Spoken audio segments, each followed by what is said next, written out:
Okay, in this video I'm going to show how to use GPU screen recorder.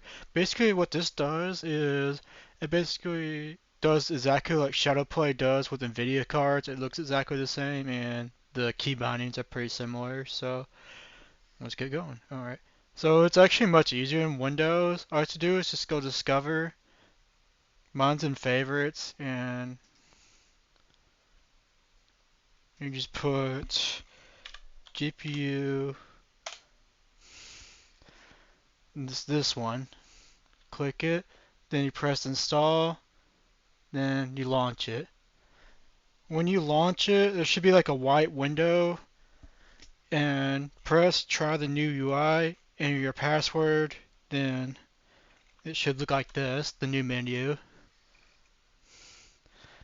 And you can go into settings, and it tells you all the key bindings. It's Alt Z, by the way, so um,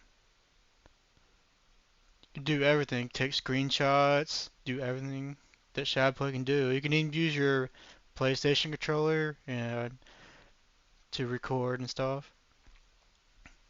You can stream. So to for recording settings, you go here.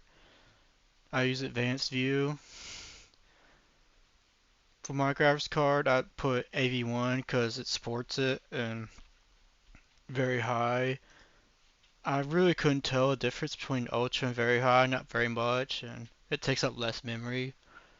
So that's just me. And I put NKV. You can pick any of these formats, MP4 and streaming. Just go to settings, same thing, and you add your streaming service here. I've never streamed before, so I have no clue how to do this. So, but you just add your stream key, I think. I have mine set to Ultra and AV1, and but anyways, thanks for watching, and hopefully it was helpful in some way.